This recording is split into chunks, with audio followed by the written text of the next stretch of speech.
That's enough of Good that. morning, everybody. Yeah. Sorry, good morning, good evening, everybody. Well, good morning for you. America. Morning for Good some. evening. Morning That's for some. right. Yeah, we're all kind of half asleep anyway. But welcome to the Camera Life podcast. This is the Random Photography Show, episode 79. It is the 19th of May, if you can believe that, 2025. Proudly brought to you by Lucky Straps, makers of fine leather camera straps from Bendigo, Victoria.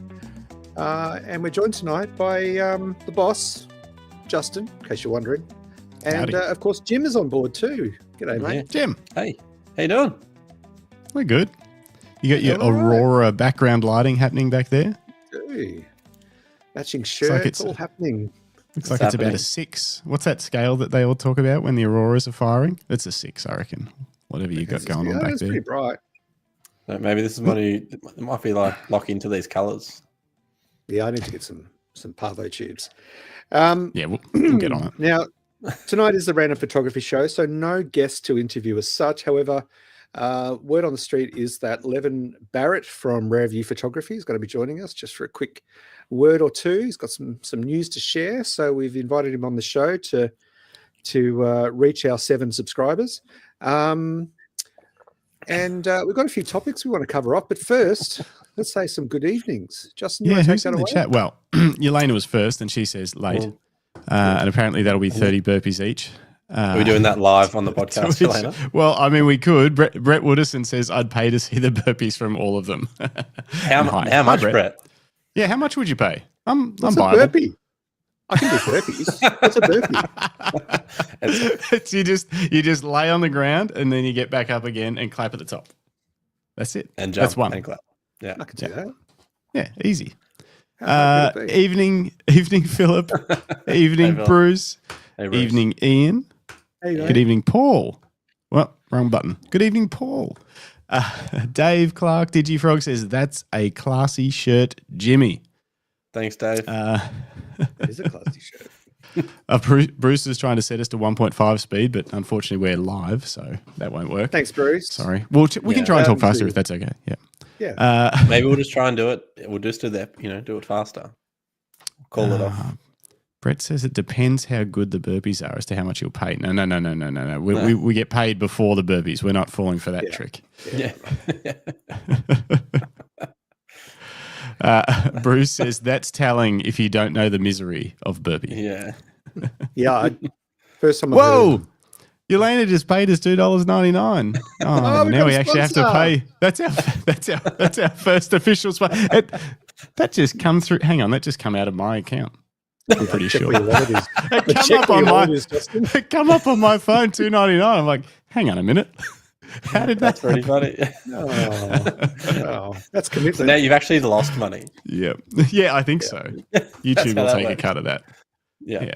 Indeed. Wonderful. And all, Well, good evening, everybody. Thanks for joining us. Make sure you like, subscribe, tickle the bell, and fire away on the comments. Yeah, Questions. definitely. Get the Ask live us chat anything. cranking. The we've got a few things to talk about tonight. I'm not going to. We got the topic from last week that didn't make it. The does size matter topic, which I want everybody's input on. Mhm. We've got the Who's James section, which you'll have to wait to find out about that. And then finally, we're going to be closing off with a topic I'm very passionate about today, which I'm calling vertical limit, and it's all about the world of influencers. Isn't that a Sylvester Stallone film, Vertical Limit? It's not. It's close. It's actually that's Was how I got that. It's a film from the 2000s, and that's Cliffhanger you're thinking of, which was a Sylvester Stallone film. But it's similar, definitely not as good. Great opening scene. If anyone's familiar, let me know. What Does do it you think involve of the K9? film? Not the dog, the mountain. K2, but close. That's what I said. You said K9. No, K9's the bigger one. I don't know burpees. I don't know mountains. All right, let's just get on with the show. You're close to everything, though. You're sort of dancing around the outsides of My heart's the in it. My right heart's in it. answers. That's right. Well, we don't. We should get to some viewer comments. There aren't many. You guys suck this week. Get in the comments and paste us or something, so we've got something to talk about. Vertical limit was skydiving, if I remember correctly. It was not. It was climbing on K2, brother and sister. Wasn't that the Keanu Reeves surfing film, the skydiving one? That was correct. Point Break was the skydiving / surfing That was another good Los movie. Angeles, which was an amazing movie. Not the new Point Break, the old Point Break. Elena's still waiting for her, but you don't really want us. No one wants to watch us do 30 burpees. I just say, it's not going to end well. Yeah, it would take us far too long. I'll demonstrate one for Greg. All right, let's do it. Here's your $2.99 worth, Yelena. Here we go. Here it comes, people. Get ready to screenshot. Do another one. We get to spend the whole night doing He can't hear us. You can yell all you want, Greg. He can't actually hear us. You can have 3. I mean, a lot of puffing in that scenario. We just lost 6 live viewers. But Hey, we did. Worth moving it. forward, can we explore getting lucky merch with Jim's shirt kind of flavor? Like Flannies. Yeah, let's get some lucky Flannies. I'm working on it. Justin, we need to get some. Get the lucky. I'm working on it. Yeah, I saw a What did you say, prototype. Jim? Oh, you've got a prototype of everything, it seems. Yeah, not everything. Not everything I want a prototype of. Yelena says, congratulations, I'm now a paid athlete. Yeah, I guess so. $2.99 for 3 burpees. That's a good deal. Didn't he pay himself? Those were not worth the $1 per burpee paid. Yeah, probably not. This is a photography podcast, if you've just joined us and are confused about the burpees. Yeah, we're not a sports podcast. All right. Should we look at the few viewer comments that we do have? Yeah, let's get some comments let's happening. I don't have my sound effects. I got nothing. We're falling apart.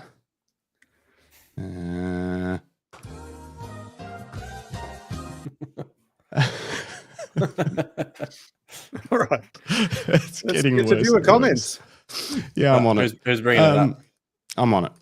You're on it? Okay. I can't. I have to. You guys just sort of sit there. I have to change the background, press the sound effect, bring up the YouTube. Cry me It's a river. crazy. Yeah, I know. Okay, here we are. All right. Best comment. One day ago, Matt Crummins episode. Bruce Moyle says, "Good chat. The business stuff was gold." And actually, while that's up there, I want to talk about Matt's episode. I don't know if did you catch any of it, Jim, or have you been? Whoa, layout's No, crazy. I was I didn't. I only caught a little bit at the start and a little bit at the end, I think. So you missed I was in the zone of lucky. Okay, That's my love life. the lucky zone. Sorry? No, the bit at the start and the bit at the end. The middle's a hate. Anyway, move on. Anyway, there was some gold in Matt's episode. If you guys, I should zoom myself back in. If you guys haven't checked it out yet, it was a long one. There was heaps in there. Matt's whole story, a lot of really good parts. But when we sort of dug into the business side of commercial photography, how he would go about structuring pricing, what his thoughts are around pricing when it comes to the traditional commercial photography model of licensing images and all that sort of stuff. He had a lot of really good info, I thought, good takes, and it's definitely worth a listen for the business side of things, but also just for the general Matt Crummins side of things. Good dude. Brett agrees. Great episode with Matt. So much great info. So, get back into it. It was a good show. It was a good show. It's well worth going back and having a look, because Matt's one of those enigmatic characters that,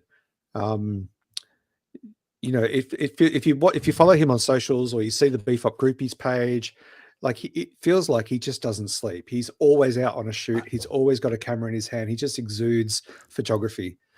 He's always doing workshops. Yeah, and he loves nothing more than talking about it. I think they're AI, those images he's putting up. Because there's like one every 3 hours with a new group of photographers behind him, and he's like, just out for another workshop. I'm like, is he just making, are these just generated people? How to count the fingers. Maybe they're hired actors. Could be. But yeah, great podcast. So Bruce is right. It was gold. Also, speaking of Matt Crummins, his comment was, "What? No comments. Boo. Ha ha ha." So it's why it's been a quiet week. And finally, from at Brannigan99, thanks to the BFOP boys for a great event. Bit daunting dancing through the streets of Melbourne, but really fun day. Congrats to I can't even read tonight. Camera House, Croydon. 40 years is amazing, and it was amazing. So tough word, that one. Camera. Yeah, you got to learn it. You got to practice it a bit. Look, I'm getting worse and worse. Nev Clark is in the live chat, and he says, "I'm so annoyed I can't tune in tonight." You are tuned in, otherwise you wouldn't have been able to do that. He's about to leave for a wedding. Yeah, he's shooting a wedding tonight. Look at the Savo. But he was just messing with us. Well, good luck, Nev, with the wedding. Yeah. What time is it there? It's like 5:30. Okay. Something like that. Right, so it's not. He's about to start. It sounded like a lie. Yeah. Okay. Oh, is that legit? He's shooting a wedding? Yeah. Oh, I thought great. No, he really is. All right, let's start with some news. Yeah. Let's do the news. No right. sound effect for that one. Okay. What do you got for us? So, the news. Bits and pieces. We're seeing more of the same stuff around price increases. And the latest that we are hearing, and I'll share my page with y'all. Share screen. Sony. They haven't yet, as far as I know, the latest update, they haven't officially confirmed it, but why didn't it come to the... Sorry, everybody. There it is. This is from Sony Alpha Rumors, so, big grain of salt. Claims that from the 19th in the US, so that's tomorrow for us, Sony USA will increase the price of many cameras and lenses by up to 33% to accommodate the changing economic climate and the whole tariff thing in America. So just got a blanket price increase. Well, no, according to this, it says many. It's a long list, though. It's a long list, and sorry, I mean, as in a blanket world price increase rather than just a US based. No, I think it's US. Just US being sorry. Okay. In this case, I imagine other brands will probably do a whole across the board increase. And we've talked about this in past episodes, but Leica have already said that they're likely to do it. I think Fujifilm will put up their prices in America. Leica actually put up the price of the Deluxe 8 and a few cameras by, I think, something crazy like 90%. What? And then, this was a little while ago. And then when the US and China paused the tariff situation for 3 months or whatever agreement they just come to recently, they've already reduced it back down again, Leica have, those particular products, but not all the way back to the original price, but close. That's so weird. Is the word on the street. So companies are having to react really, really fast to the I don't want to say random nature of these communications. It's unpredictable. These globally impacting policies and things. It's going pretty. Oh, and that's the other thing. Yeah, so DJI are not launching the Mavic 4 drone in the US, and people are pissed. But I actually thought I saw somewhere that it is like that they've changed that as well, like today or yesterday or something. I don't know if you remember, but a few months ago we ran a news piece about, because I wrote about it for ShotKit, where the US government was looking to ban drones made outside of the USA. I think this was even before Trump was made president. I might be wrong on that, but there was some sort of a bill that they wanted to pass where they would ban DJI stuff coming into the States because they're worried about the whole Chinese chip in a communication device thing, fear-mongering kind of thing. It did actually happen. It was in a bunch of telecommunications products. And they were like more not consumer stuff. It was in devices that go on towers. And I think that sort of stuff, because that was legit, and that kind of started the scare for things that maybe aren't harming. So I don't know. This is the thing. I'm just going to quickly bring this up on our screen. This is the thing that I thought I'd come across that says, DJI said Mavic 4 Pro won't launch in the US, but these stores are selling it anyhow. So it seems like B&H, Adorama, both still selling the Mavic 4. I wonder if they're selling grey imports, though. Don't know. or whether they've just worked out some sort of purchase deal from somewhere. Yeah. US government department are not allowed DJI equipment anymore. Okay, so it's internal government stuff. Yeah. That was the big thing that come through, because they said there was going to be a ban or something, but the ban was only on the government purchasing the products, not on consumers purchasing the products. I thought it was consumer wide. Okay, interesting. Next piece of news. Yeah, what else you got? This is something that you can help with, Justin. Oh, okay. Be part of the global reach and search for an answer. According to this, the Canon EOS R5 Mark II, which you own, autofocus issue. Is the firmware 1.03 to blame? What are your thoughts on it? Have you seen this article? I have, and I haven't. I'm a little bit behind on firmware on all of my cameras, because I know the Q3's got an update. The little DJI Osmo Pocket Spy on Me camera has got an update that apparently makes some things way better. And so, honestly, I don't know. But since I saw that article, I'm making sure that I don't update it, because I'm currently shooting. I've been shooting mountain biking with it, and autofocus is pretty handy for that.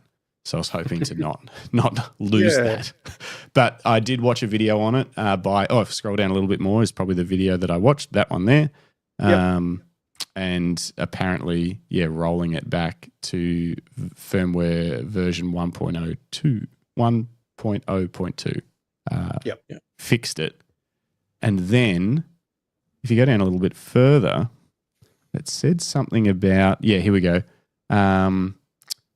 Canon, so they fixed it and it was snappy and responsive, and then Canon sorted it out with firmware 1.0.3 again, and then there was no issues at first. Scroll down a little more. And then it was something to do with his power settings. And when he set up, so his power settings had been set back to like factory defaults, battery saving and stuff. And then he was like, oh, no, I put it on my power saving stuff that I always do. So whatever it was, 15-second dim, 30-second screen off, and 1 minute auto power off, which is a completely stupid setup. What about when you go longer than a minute and your camera turns off? Anyway. No, I'm just kidding. But and then he's saying here that the trouble started again. So it's got something to do with that firmware those combined with one or all of those power settings or something. Yeah.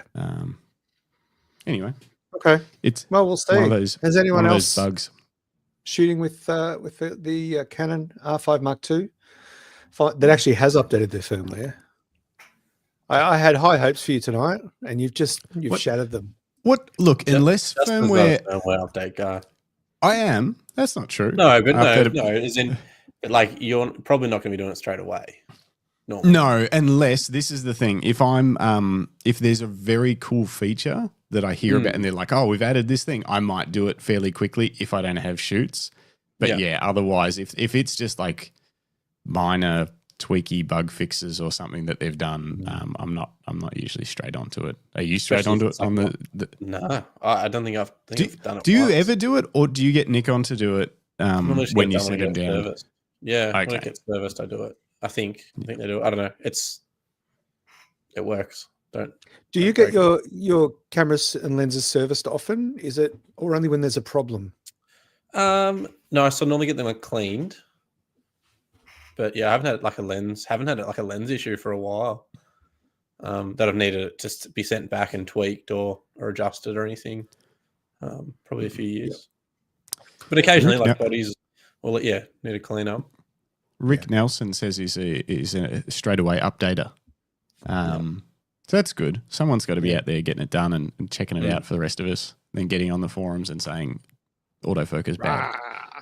Because that is the thing, if you are quick to, there's been a few other, I can't think of them off the top of my head, but there's been a few times with both Canon and Nikon that the firmware update was an issue, and it got rolled back pretty much straight away, because as soon as people started doing it, they were like, we got problems. It happened with Fujifilm in the second half of last year, but they didn't roll back, and it took them a long time to fix. Oh, was that the autofocus problem? Yeah, the autofocus issue. It just got slower rather than faster. Yeah. Yep. Brett Wooderson, do Canon check for issues like this when they do updates? They do, but the thing is, if you imagine how much testing you could do internally within Canon's team, you can test a lot of stuff, but not every variation, and then you send it out to, I don't know how many people have an R5 Mark II, but let's call it, I don't know, how many people would have an R5 Mark II worldwide? 20,000? 50,000?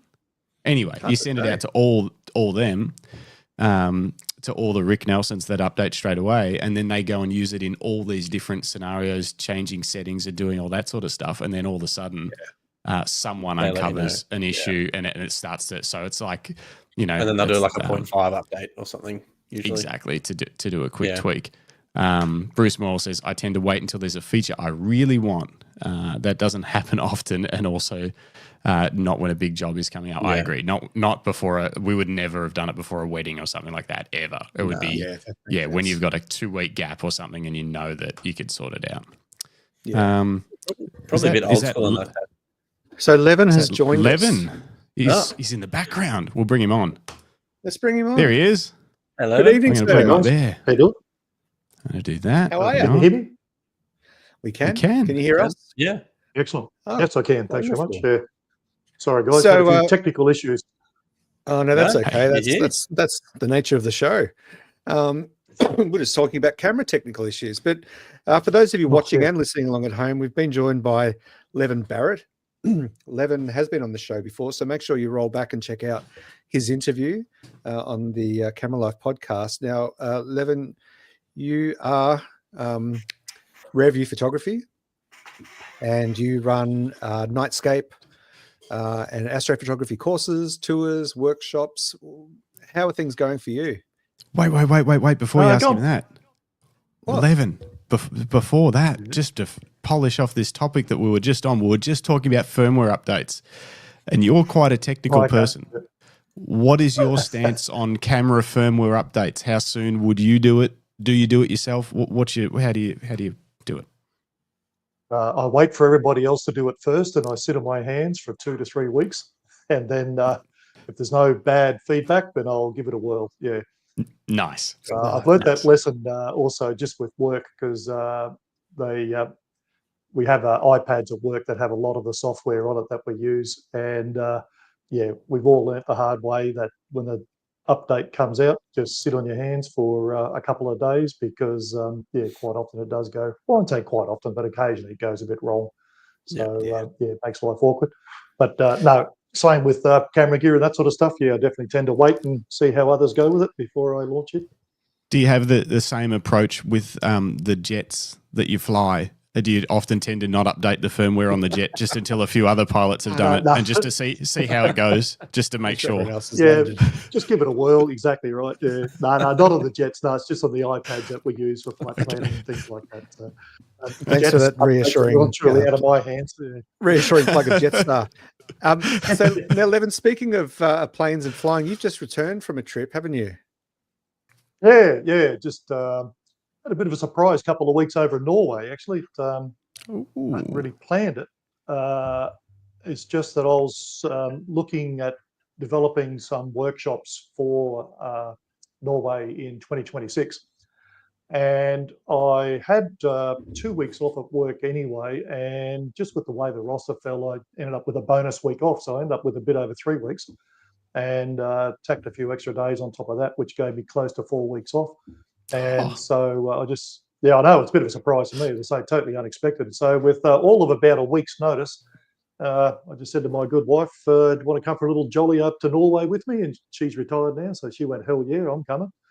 So, just made a few last-minute staff bookings, and I'll say eventually got our way up there. But it was really, really enjoyed it. But the weather turned out to be horrific, just absolutely horrific. So I've seen, I was there in 2018, and that stage, there was a huge storm down in the south of Europe, like over Italy and Spain. It made the news with lots of flooding and all that sort of stuff. But I think what it did, and this is back in 2018, was it sucked all the bad weather down to the south. So although I was there for about a month, I had literally close to 3 weeks with just clear skies every single night. And at one stage we had 13 out of 14 nights straight with full-on aurora. And it was just amazing to see all of that. And it got to the stage where about night 9 or 10, the call went out that, hey, the aurora's up. And I just went, I'm going to bed. I'm buggered. I just can't do any more. But this year was exactly the reverse. First day we got there, fairly nice, clear skies, lovely afternoon. And we had a place called Henningsvale, which is an island in the Lofoten area.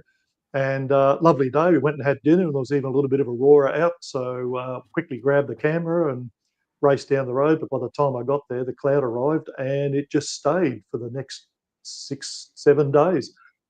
And this whole series of Atlantic storms came through. So it would just belt down rain, and I'm not just talking a light sprinkle. I'm talking kilometers visibility at best. It was just torrential, and that would last about 2 to 4 hours, and then it would ease off, but only because the 100-kilometre-hour winds would arrive, and you just couldn't go out in that. It was just too dangerous. You couldn't stand up, let alone try and hold a tripod.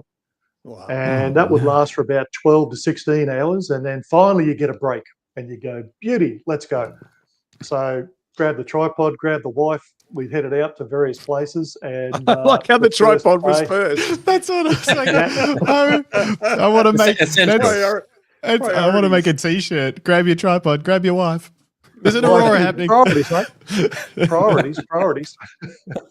So the first place we got to, I set the tripod up. It was just before sunset. It was at a church called Gimsoy, and I literally set the tripod up doing a time lapse, and oddly enough, there was a Chinese tour group.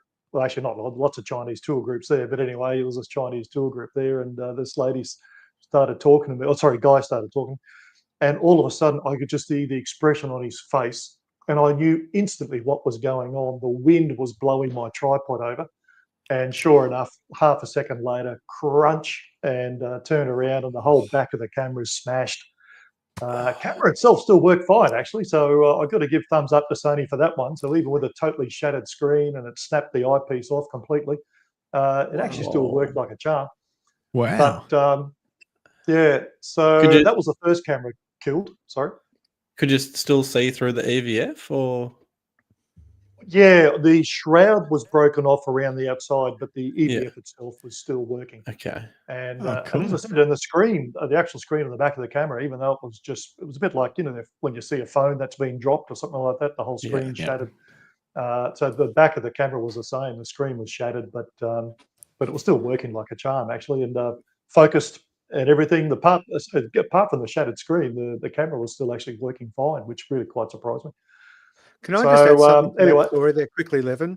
I hate to point out the obvious, but if you had a lucky camera strap attached to that camera, that wouldn't have happened. Careful, Greg. He might have. That might have caught the wind. It might have been the strap flapping in the wind that tipped to the tripod. Let's just move on. No. Oh, actually, did you take you got some nice gloves to take over, didn't you? Didn't you? Yeah, I did. Yeah. Did you end up getting it? They were really good. No, I got to say. Absolutely. Yeah. Although it didn't turn out to be anywhere near as cold as I thought, because when I was there in 2018, the temperature ranged from about -10 to -28. This time it ranged from +2 to +10. Oh, really? And I was there. Melbourne weather. Yeah, it was. Yeah. Melbourne but I was summer. there exactly the same week. It was the third week of February, both times. So I just couldn't believe there was such a difference between the two. It's huge. But no, the gloves were awesome. And I know it sounds a very underrated thing, but the best thing about those gloves was they had little sort of bands that go around your wrist, and just with a short strap on. And it was so easy just to pop the gloves off and let them dangle whilst I was doing stuff with the camera. And then once I'd sort of set it all up the way, all I had to do then was just press the button to take the photo. But I put the gloves back on, but the gloves weren't dropping on the ground. They weren't getting blown away. It's a really little thing, but gee, it made a big difference. It was the most impressive thing about those gloves, actually. And they're warm and dry and everything else. So, yeah. For anyone listening, those are their gloves. We actually sell them. Hence, I brought it up. They're Valorant. they're behind me in the drawer, actually. They're designed in Norway. They're a company called Valorant. We sell them in Australia and New Zealand on the Lucky Straps website.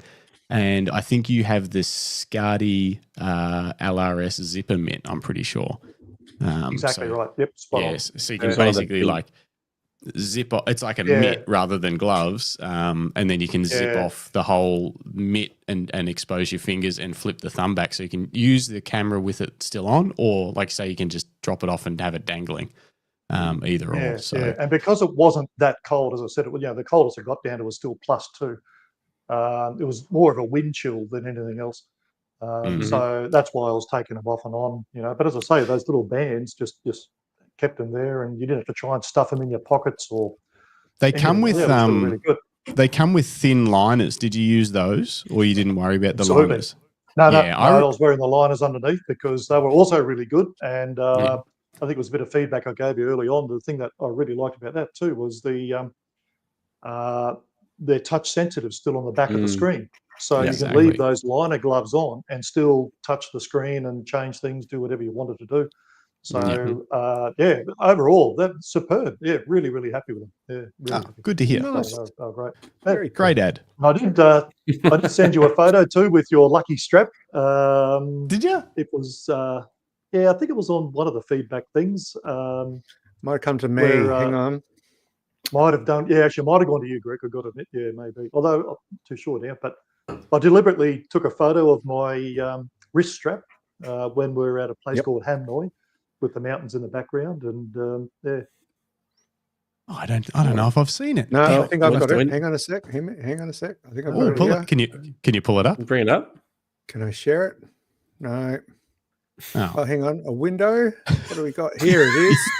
You can do this. Can you see that? No. If you bring it, there we go. Oh, that's fake. It does look fake. The lucky strap's so sharp. So I did that especially for you, Justin.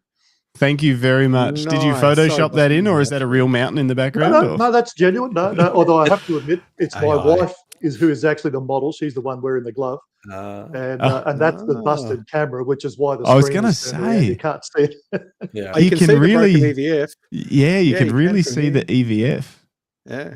Yeah, it's just in his lounge room. He's got that picture on the wall. He's just holding it in front of the painting. Now, you've switched that out to adapt to the Peak design. Is that what I can see the Peak Clippy in there? Correct.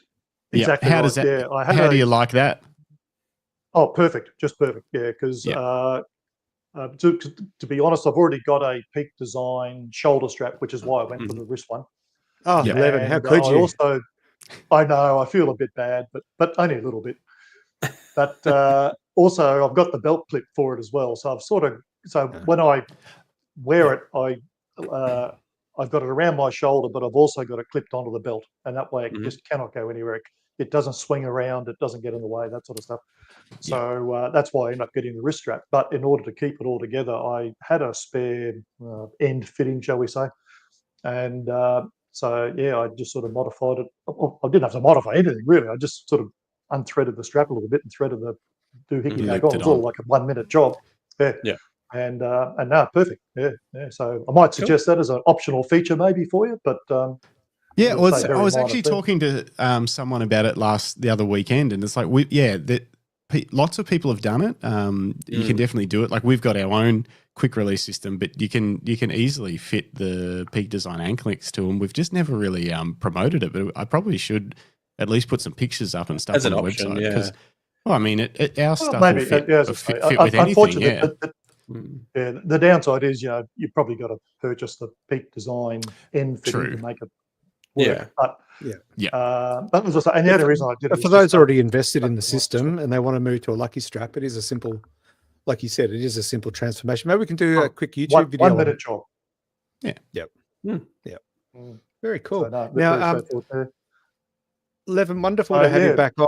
You mentioned that you've got some workshops coming up, some weekend getaways that you wanted to talk about to the folks listening. Just briefly. Since I've come back from Norway, I've sort of been madly trying to plan the trips there in 2026. I haven't quite finished them off yet, but I'm hopefully doing 2 of those in February with any luck. Just got a few things to finalise. Norway's got some challenges, some very unique challenges, as you might imagine, with running a tour there. But anyway, in the meantime, I've got a bit more time off this year. And so instead of running just like a standard afternoon into the evening Astro workshop, I've decided to do a couple of 2 to 4 day getaways. And so the first one is up at Lake Tyrrell. And I'll tell you what, I've just got to actually look up those dates myself. I can't remember. I'm sorry. Give me a second. It's 4 nights. So there's 2 nights at Lake Tyrrell and 2 nights around the lakes around the Cromie area, or the Cromie Lakes as they're called. And so there's 4 nights all up. It's a self-drive thing, this one though. So basically, meet you up there or follow me up, whichever grabs you. Are you still there, by the way? Because I've just swapped screens. I just want we're still good. We're still here. Don't you worry. Crystal clear. Right, so the first one, Lake Tyrrell, 20th to the 24th of June. So that's, there we go. If you just go to courses, to the drop down, on the top left there, click on that. So for anyone who wants to get a closer look at what Levin has on offer, if you head to Rareview, RAREview photography, is that right? Correct. Yeah, Rareview.photography. Yep, and that'll bring up Levin's site. Yeah, and if you just scroll down a little bit, you'll see there's a find available. Back up at top. Just up a bit. I'm really new to computers. It's fun watching Greg try and navigate those sites. All right. So on that page there, it's got the 2 workshops that I'm doing. So there's the Lake Tyrrell one. Getaway includes accommodation in your own private room. How much does it cost to share a room with you, Levin, though? Welcome drinks upon arrival to get to know your fellow guests. Guide to great locations. Group lunch on Saturday at Sea Lake.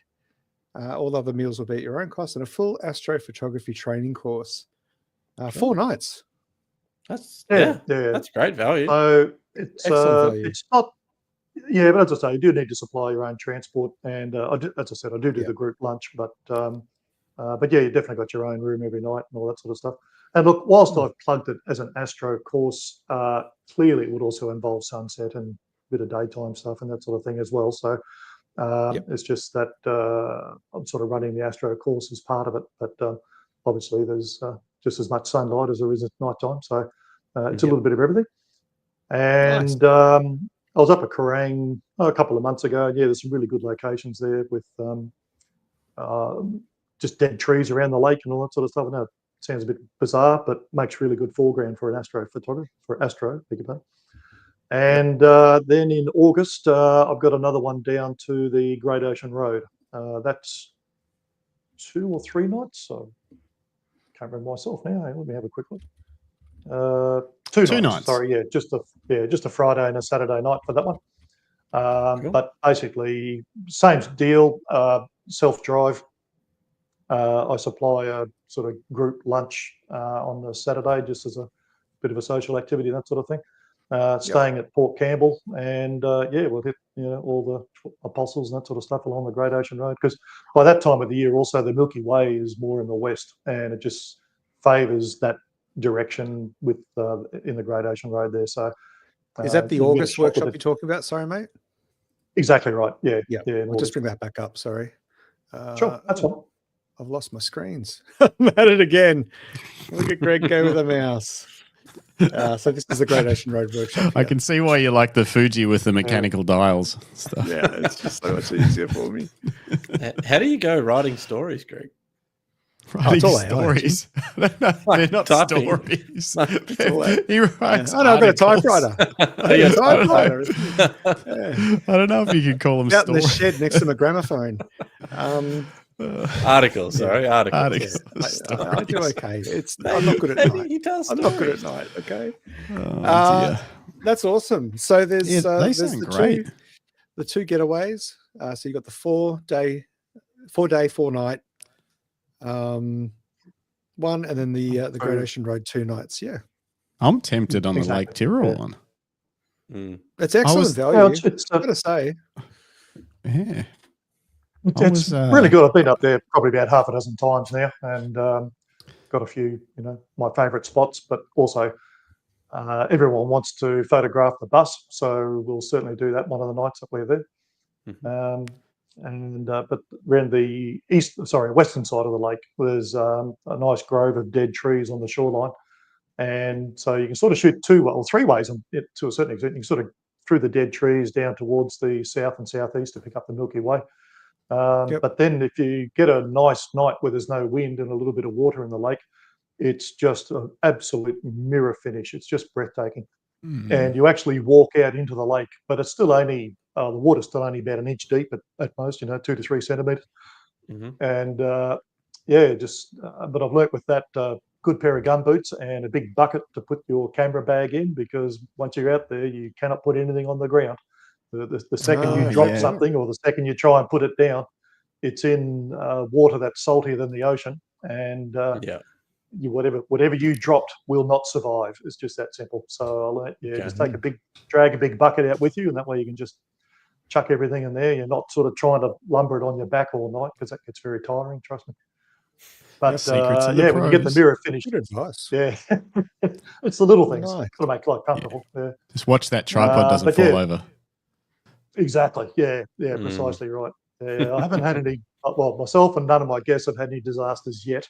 But but the good thing is that it's actually the salt out there is like concrete, even though it's under an inch or two of water. It's rock solid, and so nothing moves, nothing squelchy. It's really sort of quite unique. But you can just get some stunning reflections there on the right night when there's no wind. Yeah, it's just really quite amazing. So that's sort of basically what I'm up to. And as I say, still trying to throw this Norway tour together, and definitely be doing a New Zealand one next year as well. So just got to finalise them basically. But I thought I'd just mention these two for a moment. Thanks for So sharing. the Lake Tyrrell and the Great Ocean Road getaways, you've still got spots available for people if they're keen? Yeah, Lake Tyrrell's about half. I'm only taking 6 maximum. And I've got 3 for the Lake Tyrrell and 2 for the Great Ocean Road at the moment. So still a few spots available. Yeah. All right. And if anybody truly needs a lift, I do have one bit of. I got room for one more in the car if somebody, because I got 2 of the guests who are coming down, actually coming down from Canberra, but they know each other already, so they're just going to get into Melbourne and then hire a car and do their own thing. Nice. But if somebody does want to just bum a lift with me, they're more than welcome. And if for any of our international listeners, Levin is a commercial pilot. So if you need a lift from somewhere further away, he should be able to, he could probably pop over and grab you from wherever you might be, Singapore or whatever. Wherever you are in the world. No worries. I don't think I'll notice if I borrow a jet. Fire up the jet. Levin, Justin's paying for us all to go to Japan at the end of the year. Can you get us business or first class? That'd be a great upgrade. We really appreciate it. I mean, we gave you a strap and a pair of gloves after all. I mean, how much? It's the least I can do for you. Can we charter a private plane and Levin does the first ever just full flight to Japan full of photographers? Imagine that. The camera flight. I think the challenge would be at the other end. I think the problem would be everyone trying to sneak 20 kilos of carry-on luggage because it's all camera gear and they hope no one's going to notice. all of the overhead bins just fall out. All the cameras. Because everyone's a photographer and everyone's cheating on the rules. Indeed. Actually, I'll give you one little tip with all of that if you like. Sure. Let's go. Try just between us. Yeah, just between us. Don't tell anyone. Right. Yeah, our secret. If you have got your camera backpack with you, all your lithium batteries for your cameras have to be with you. You can't pack them into your suitcase. That's dangerous goods. And the lithium batteries, as you know, are fairly prone to catching fire. So if the fire starts down in the cargo hold, you've got no way to put it out. So all your batteries, that sort of stuff, have to come with you. But you can actually play that to your advantage, because if your bag's a bit too big and they want to try and take it off you, just tell them there's lithium batteries in there, and then they will not. They just can't take it off you. Because they can't go that off. So just a little tip. It doesn't happen often, I've got to admit. But yeah, if somebody, and it's more of a overseas problem, particularly in America, because they run out of baggage overhead locker space really, really fast. And so they'll just sort of start telling you, no, they can't go up there, you've got to put it in the cargo hold, but the second you tell them you've got lithium batteries in it, but that's it all. So yeah, typically all. I'll just recap. Your mic went a little bit strange, Levin, when you moved your cord. I don't know what's happened. We lost your audio a bit, but we got most of it. But I think something's still a bit. I don't know whether it pulled out of the plug a little bit or something. Maybe. I don't know. Yeah. No, mate. Oh, I see what's happened. No, it fell off. Oh, there it is. There we go. Yeah. So there we go. Sorry, basically, so the gist of it is, if they say, "Hey, we're going to have to put your bag underneath the plane just because we're out of space," or whatever, or they say it's a bit heavy. If you say, "Oh, no problem," but it's just chock-a-block full of lithium batteries, they won't put it under the plane. Correct. Yeah, they'll pick somebody else. So because as I say, they legally can't. The lithium batteries have to stay in the cabin. So so just a little tip if that ever happens to you. Yeah, just they tried to do that to me one day. You'll be sweet. They tried to do that to me one day with my airport navigator that was probably about 20 kilos. And all right, yeah. And then they said, "Don't worry, because it's full of cameras. You're absolutely not putting it underneath the plane." And then the lady just said, "Okay, just come back at the end when there's no one else in line, and you'll be fine." I was like, "Okay." Okay. Oh, sweet. really? Oh, you got looked after. That's good. So they helped you out. That's good. Yeah, they did. That was good. Most of it's the old story. If you're nice to them, they're generally nice to you. So. Yeah, absolutely. Yeah. Well, they said make it look light too. Yeah. Throw it around a little. Throw it around. Yeah. So just to recap, guys. Sorry, Levin, you go. I was just going. Can I just tell one more story about Norway, if you don't mind? Please. Only because after this week of horrific weather, we left the Lofoten area and we went down to a place called Bergen, which is the second largest capital city in Norway, and stunningly beautiful city. If you could imagine where Hansel and Gretel live, that's Bergen. It's just mind-blowingly beautiful. But the day that my wife and I were walking around sightseeing, they had their highest rainfall in recorded history. It just belted down the whole day. Avalanches, road closures. The train from Bergen to Oslo was closed for 2 days. Airport was closed off and on. And we just got soaked, like absolutely down to your socks soaked. It was just horrible. So, but anyway, good news is after that, it actually got better and we really did enjoy the trip. So, but yeah, it was just, I couldn't believe the difference from the 2018 to the 24, just such a big difference. I mean, wet and cloudy weather is always a risk no matter what sort of outdoor photography you do, but to have such a stark contrast in the temperature range, that's amazing. Yeah, it really was. Yeah, it absolutely shocked me. I would never have thought it could be like that. And as I said, it was exactly the same week, just 7 years apart. But yeah, it was just such a big difference. Well, having said that, in Melbourne last week, it felt like a heat wave, and this week it feels like winter is well and truly here. Exactly. Yeah, I think it's arrived. Yeah. In fact, I think you're getting -2 up at Bendigo tonight, aren't you? Yeah, it's going to be frosty in the morning. Is it? Yeah. Okay. Good to know. Yep.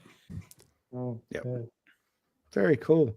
Well, look, Levin, thank you so much for jumping on to tell us about your trip and for offering us business flights to Japan at the end of the year, and also for sharing with us your experience of using Lucky Straps gear.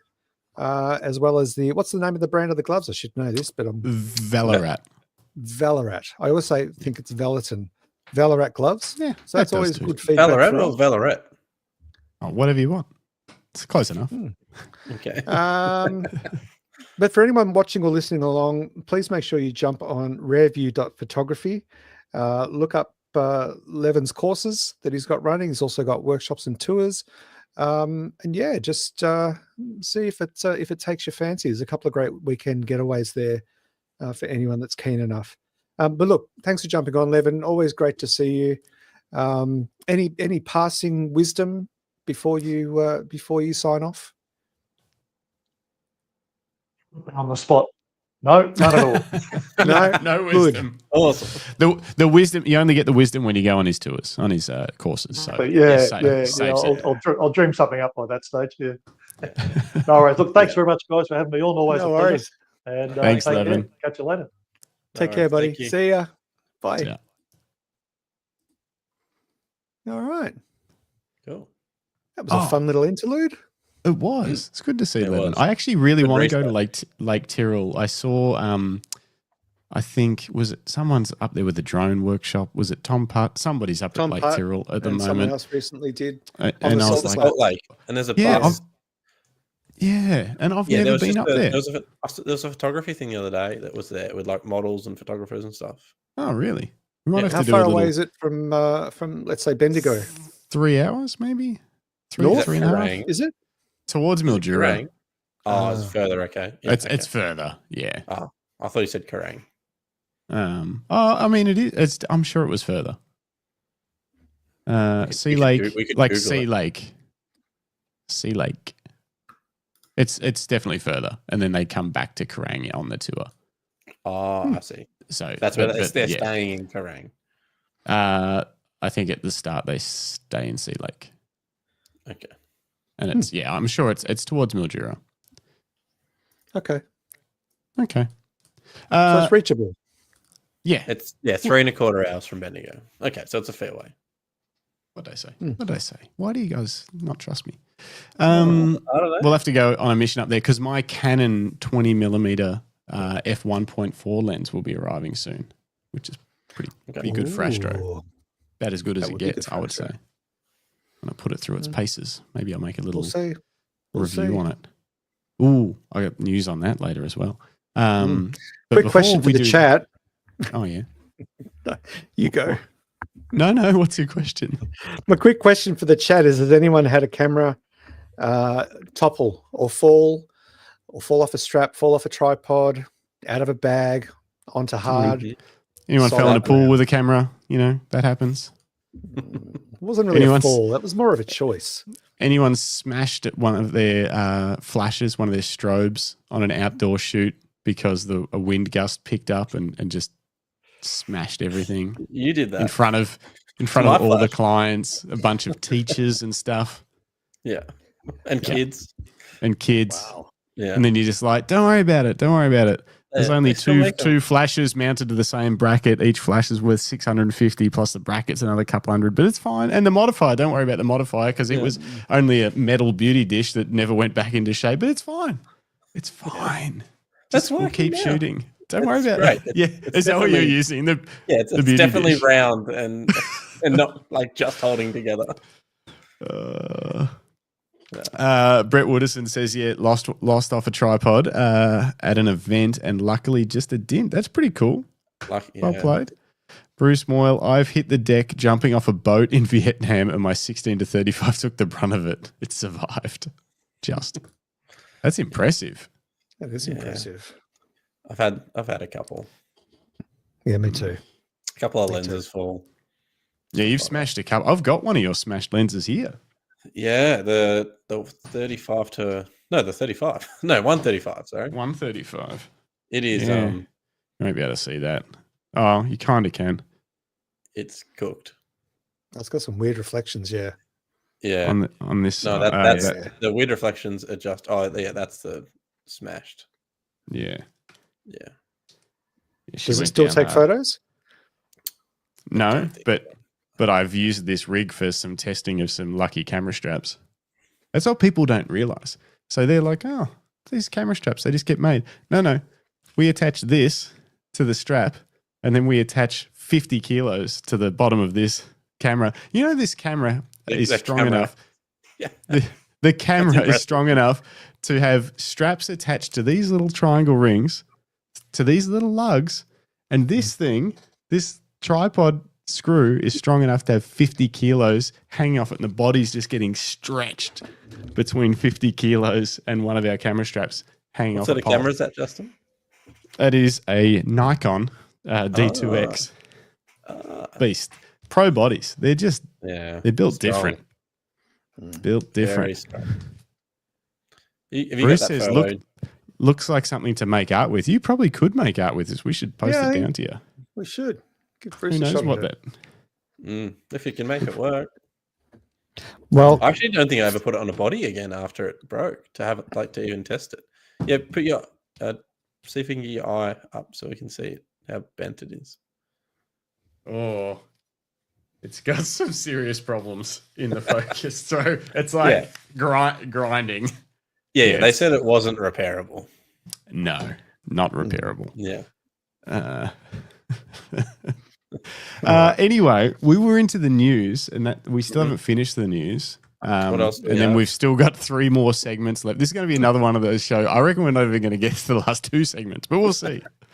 In terms of the news, there's not a lot else. The one little tidbit is that Fujifilm have another summit coming up. It's the Fujifilm X Summit Experience in LA. With exciting reveal. With an exciting reveal. What could it be? I can't say. Oh, you know. I saw it.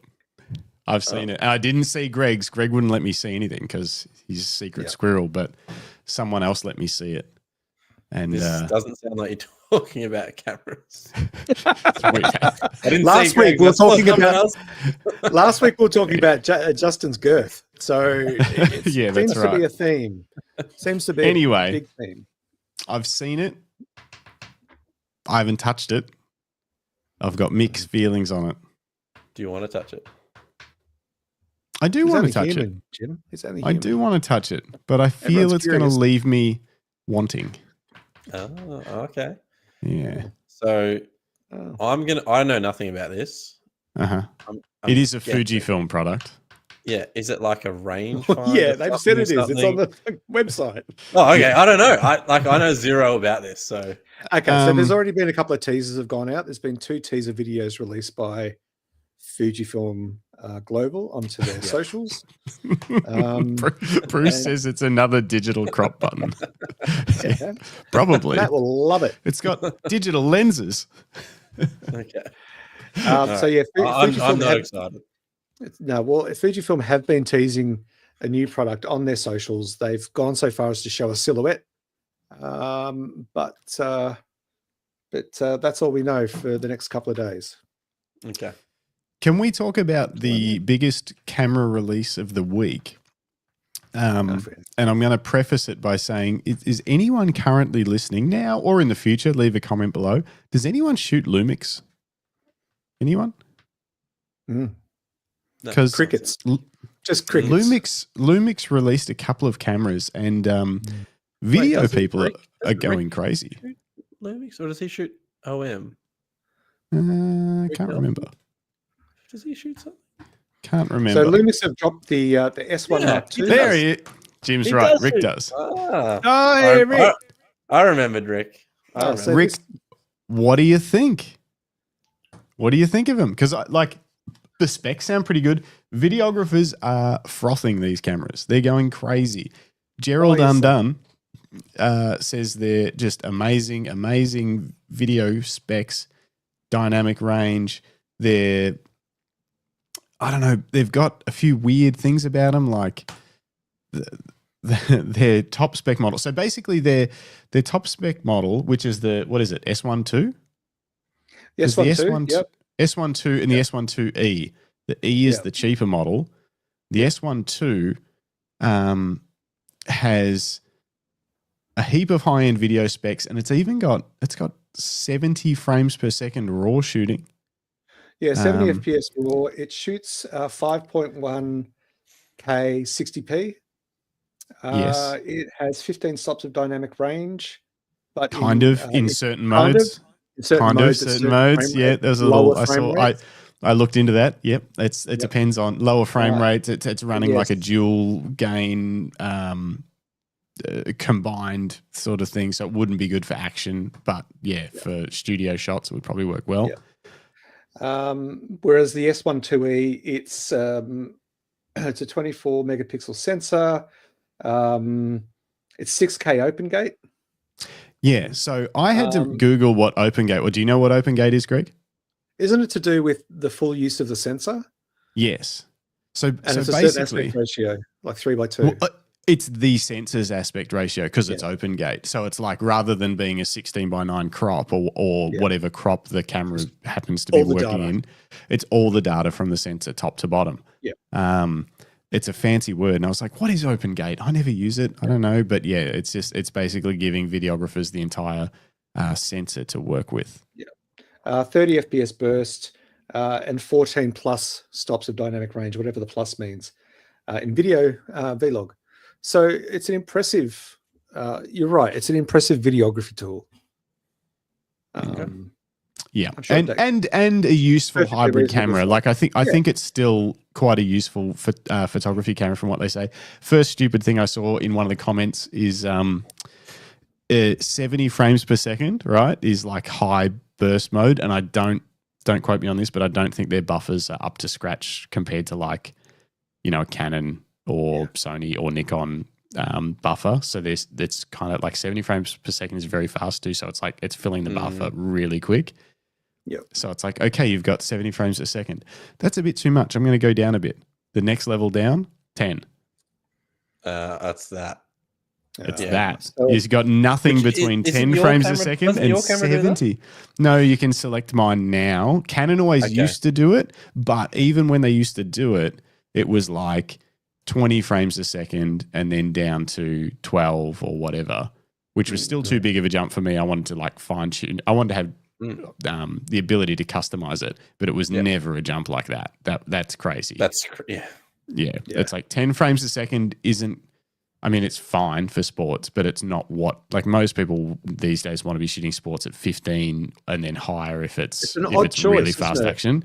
Yeah, to just go straight from 70 down to 10 is weird. I'm sure Surely- they'll fix that with firmware. Yeah, the firmware. But are they doing it to go, oh, here we can do it, and we'll fix up the middle bit later? Do you think that's what it is? Maybe. I it's guess a they wanted selling that point. 70 frames a second selling point, and then forgot that that's not super usable, and forgot to do any of the other stuff. You can shoot but- for 1.5 seconds, and then that's it. The battery Like dies. realistically, that's probably what it is. Yeah, probably. Like Yeah, a 100-shot buffer. That's big. So Um, is it 70 so- frames per second raw or raw? Yeah, yep, that's what it says. electronic. wonder what? I haven't seen anyone test it. So there's a few good comments here. First of all, actually, I'll say Bruce's comment. He says, "I've worked with them. They are interesting. They finally got autofocus working." That has been something, and I still don't know where they're at in terms of where they land in the sort of world of autofocus amongst other camera brands. But apparently, this is quite an improvement over what they've had in the past. So that'll be interesting to see.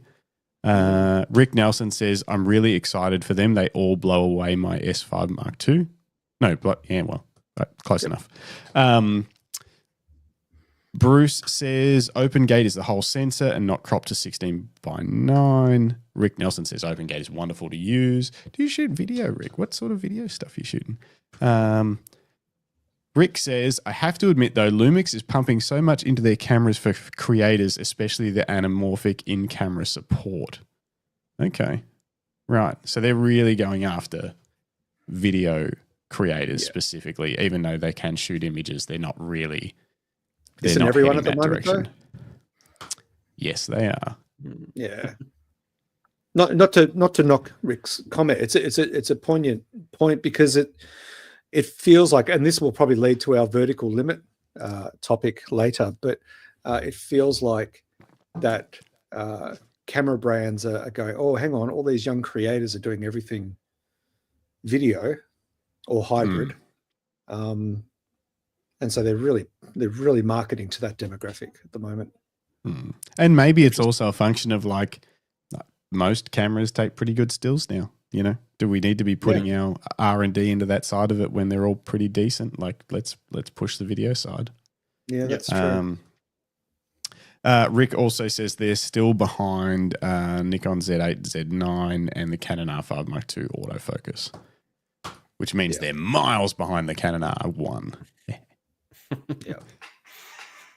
But those flagship bodies are pretty bloody impressive when it comes to It's also performance and speed. it's also a completely different level. Well, actually, no. I would, yeah. Actually, they're not completely different price point. They're a little bit cheaper than a Z8 and an R5 Mark II, I think, but not miles away.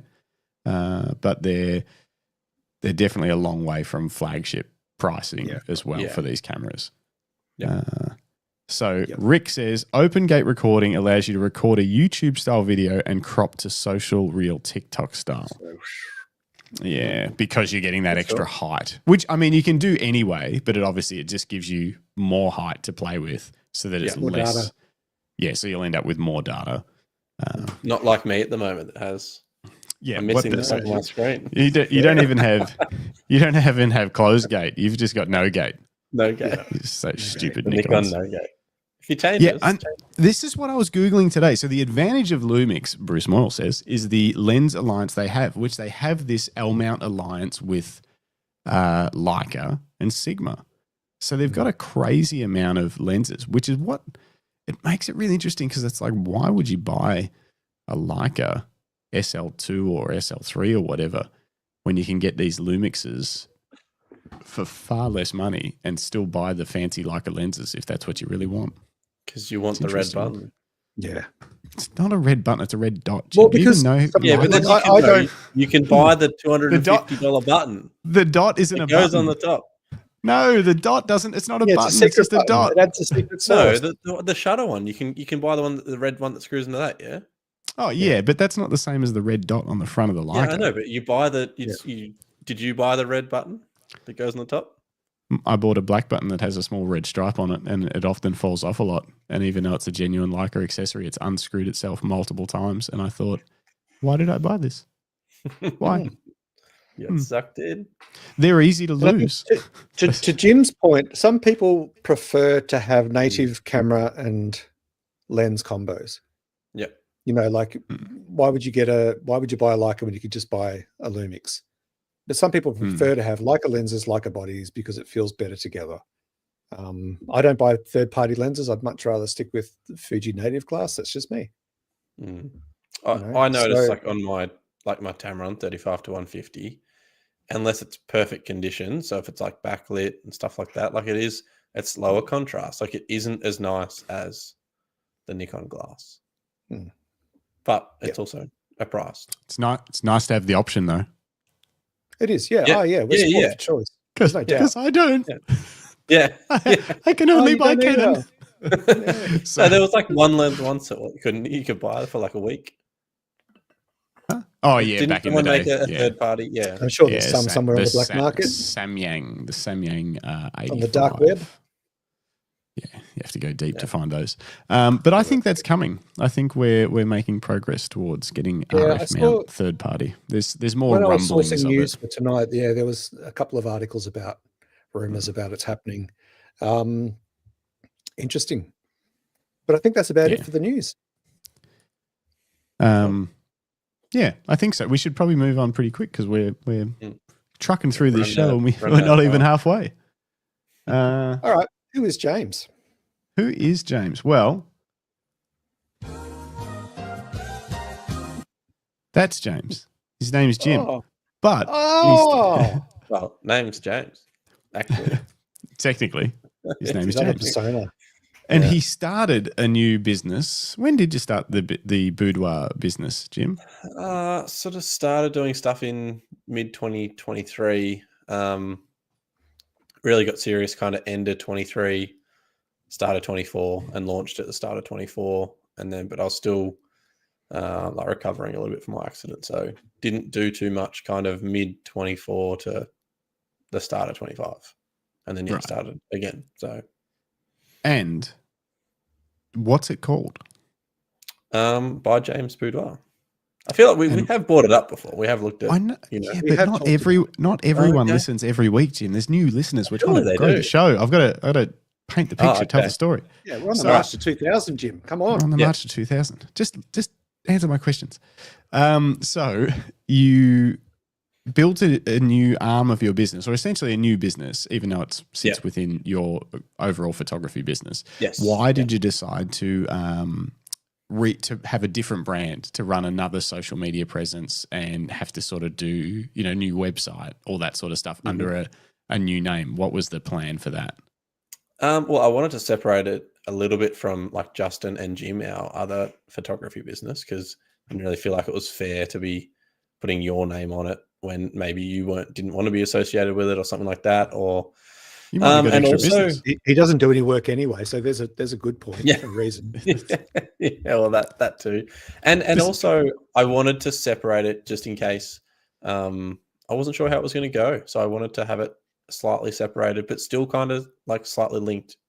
If you dive deep and like it's not neither a business or hidden from each other kind of thing, like like you'll sometimes cross promote. Yeah, you don't. You're not like and collaborate on posts and stuff like that. Yeah. Yeah, but it's just run as a different brand. So the reason I'm bringing all this up is, so you had a shoot today, yes? Yeah, I had 3 shoots today, and I got 4 tomorrow. Three today, 4 tomorrow. Tell us about that, because it seems like you've made that a, not like, what would you call it? Not a group booking, but like you've planned this around a 2-day shoot to have multiple clients. What's the plan? Why did you do it that way, and how did it unfold? I sort of found the hardest thing, I guess, with the boudoir stuff is location.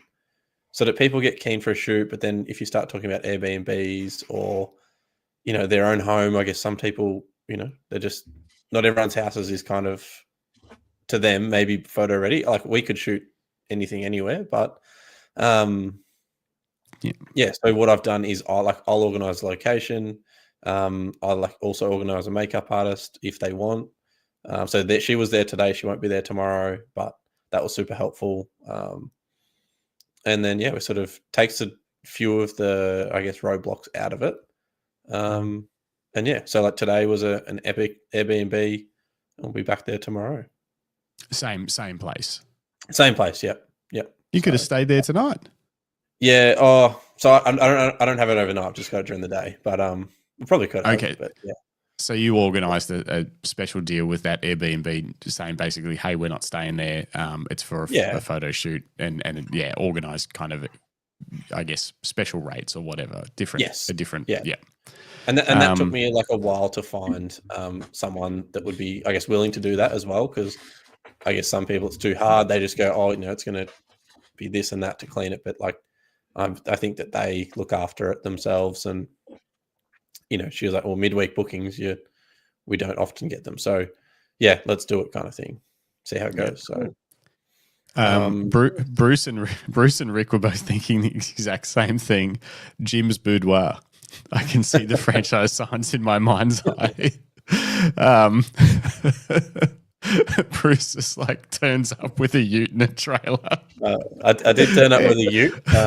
No trailer. G'day, it's Jim's Boudoir. I'm just here to take the photos. 1-3 Jim. Yeah, 1-3 Jim. It's just a silhouette on the side. You get sued so badly. Yeah, it sucks.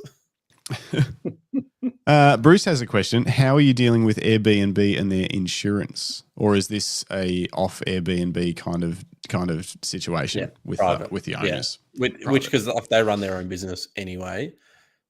So privately for that. Yep. Cool. Okay, so the shoots today, how long does each shoot go for? About 2 hours. So I allow 2.25 hours between each, like starting the first shoot and the second shoot starting. Just gives you, a little bit of time at the end, but it's supposed to be 2-hour shoot. Okay. The third shoot went for about 3.5 hours.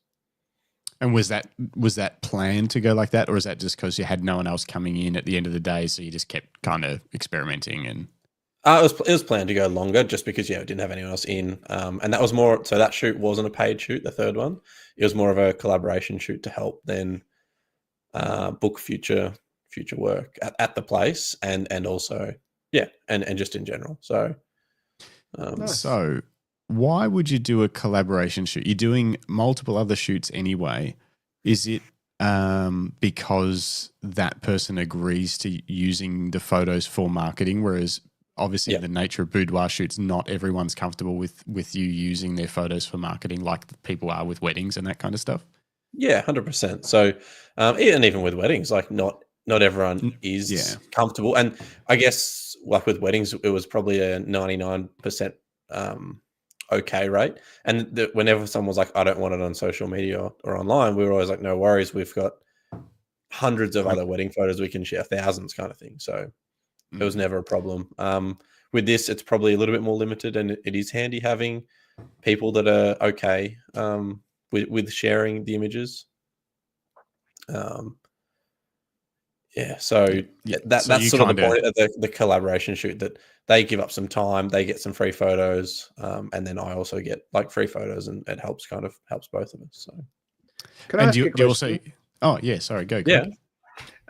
Do you ever find, Jim, because you've got the wedding component of the business and you've got the boudoir component, do you ever find that your wedding guests, like, do you introduce your wedding guests, say the bride and the groom, to your boudoir photography? Say, I do this.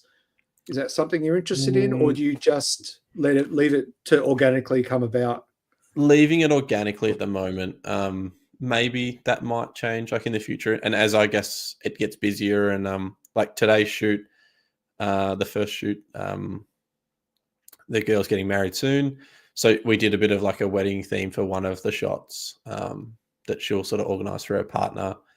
And like, I'm not their wedding photographer, but say potentially in the future, like I might be. So then you potentially would, I guess cross collaborate and stuff like that. So yeah.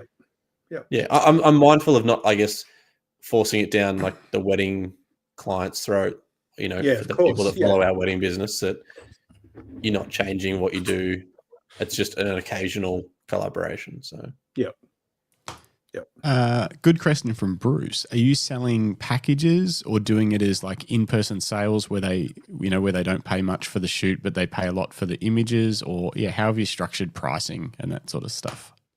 Yeah. So for these shoots, they're getting like location, hair and makeup, and the 2-hour shoot with, I think, 15 edited images, and that's $495. And then so like that's reasonable for me, but then the idea is to then try and sell them a bigger image package, or hopefully an album or something like that, depending on, everyone's going to want something different. So some people might just take the 15 files, some people might want more, it just depends. So it's not trying to come up. Oh, sorry, I was just going to say, do you deliver prints as well with the finished product? No, not for this. No. Not for this. Like I can, and I would, but not in that package. No, it's just from like today, it's just a digital image package. Cool. And then you'd try to sell them more stuff after they've seen the images, not up front with like bigger packages and things like that, or you do a bit of both? So like from today, I'll cull the shoots down to whatever I think that they might want, and they generally are a fairly loose cull, because sometimes people, they might just like a photo of them that you might be like, oh, I'm not sure about that one, but they're like, no, I love that one. So I'll sort of do a reasonably loose cull, and then we'll actually go through it together and then kind of cull it down. So we might then do another, say, 2 or 3 passes over that. I might cull it to 150 to 200 photos, which sounds like a lot, but then when you're going through it with them, you cull it back to like 50, 40, 30, and then you're like, oh, that's kind of the 30 that we want. Yep. And then I'll go through and edit those.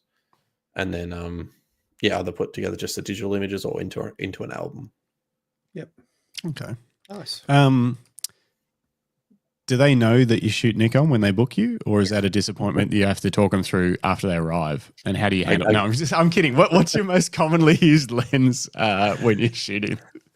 So do you want me to tell you what I shot today? Yeah, sure. Please. So I'll tell you of everything, not just those. So I shot 4,500 photos today. Holy moly! I shot 30 frames a second. No, 70. On moving fast. 5 frames a second, I think. I think it's on the 105. I shot 8 photos. Okay, so you wouldn't buy a 105 for Boudoir? Actually, sorry, no. That was 8 videos. On the 28 like Greg trying to use a computer. Oh, it says unknown lens. Hey, I'm still in the room. It says unknown lens, and I thought that meant I'm in Lightroom catalog. I thought that it's like, oh, that must have been the 105. I actually didn't shoot with it, so I shot 300 photos on the 28 1.4, and I shot 4,200 on the 50 1.2. So the 50, I've lost it. Bruce Moore says most of them are of his feet. The photos. Yeah. So the 50, you've just got that thing on almost all day. Yeah, it was a good size space that I could get far enough back that I could, shoot full length, details. The 50 just works well. And most of them I probably shot at reasonably, what do you call it, aperture? Yeah, almost half at 1.2. Oh, we've lost Greg. He's gone. Lost Greg. But we've picked up Greg Carrick in the chat. So that's it's a Greg for Greg. Hey, Greg. Okay. Well, that was the main questions I wanted. So you've got, the final question. No, two more questions. You were asking about marketing, I think, at one point as well. I did. Yeah, I did want to find out about marketing. I wanted to find out basically how you booked. So I want to know all of these questions. How did you book the clients? Yep. How did you light the shoot? And after shooting today, do you have anything that you're going to do differently tomorrow from the way today unfolded? Yeah. Go. Sorry, you're gonna have to ask me this individual last question. I'm not gonna remember. But how did I book the clients? So I put a post out. I put a post out and just said, "Hey, we're doing this shoot. It's a 50% discount on what a normal shoot would cost." So they would normally be 1,000, and the 50%. I worked it out, just over $1,000 if you paid for, say, the Airbnb individually, my normal 2-hour shoot individually, and then the hair and makeup. Right.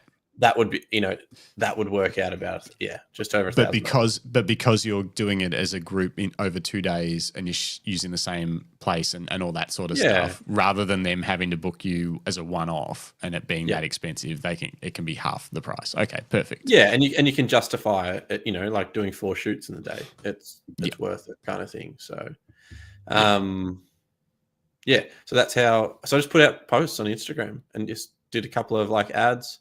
Nothing too crazy, just photos. I need to do some reels and stuff like that to kind of get it going a bit better. But that's okay. What was the second question? Second question was lighting. Did you need to use strobes or any video lights, or did you use all natural light in the Airbnb? No, so I used a mixture of natural light, and then also I lit some with my Godox tube lights, which you can see colored behind me. Okay. So no strobes. Probably bring up. No strobes. No. Okay. So shot some inside. There was a cool deck, so shot some outside. But mostly inside natural light. It's beautiful light there today. It was sensational. So.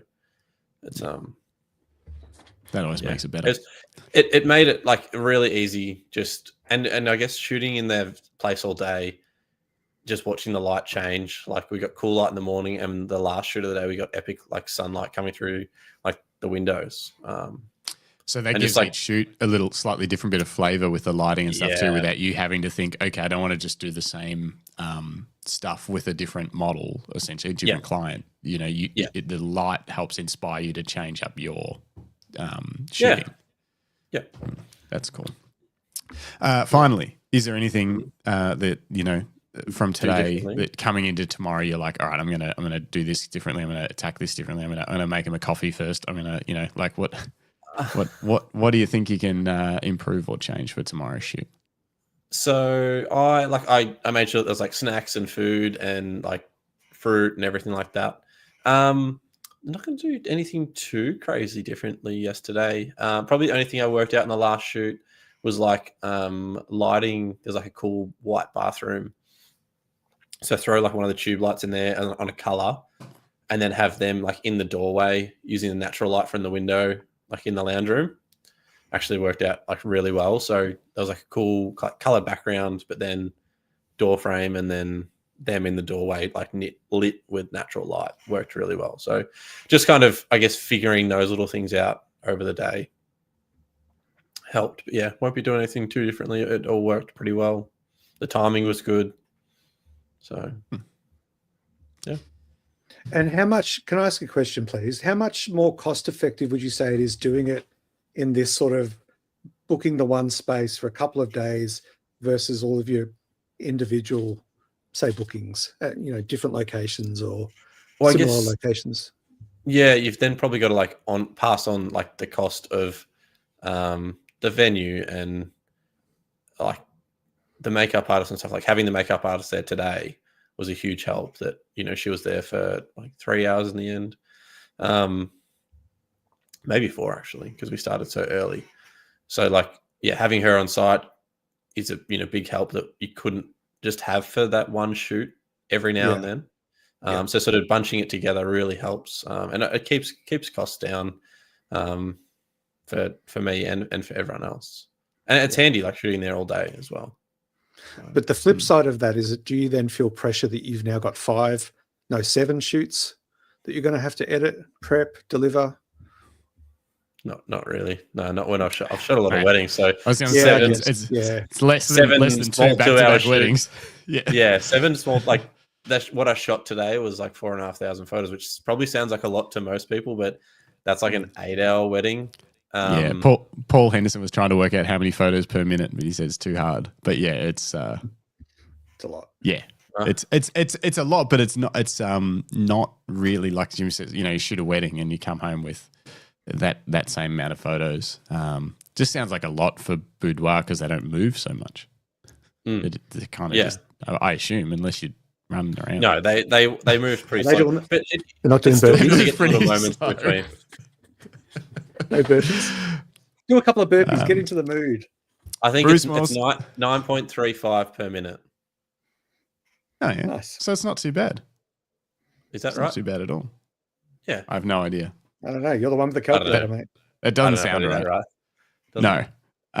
Bruce says makeup artists are great to have around as they can spot things that you miss and do touch-ups, especially if you get someone that can do hair, because not all makeup artists do hair. But that's a good point. If they can help touch up hair and stuff too.